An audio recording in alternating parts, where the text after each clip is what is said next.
Ma, ano ba yan? Ma, may gala kasi kami ng tropa mamaya. Hingi lang sana ako kahit mga 1 tipip lang. Ayan, Mark Aaron. Diyan ka magaling sa gala. Ni hindi ka man na makapagligpit ng pinggan.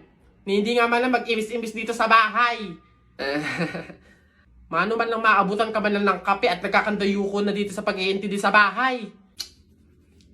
Kung kayo madukot din at makuha kayo ng kung sino dyan, maaksidente pa kayo, edi isipin pa namin kayo. Ganyan kayo mga kabataan ngayon eh. Ni hindi nyo naiisip yung mga taong nag-aalala sa inyo. Samantalang kami noon, Mark Aaron, Diyos ko po, sinusuong pa namin ng ilog, makakuha lang ng paggatong, ng pang-inumin.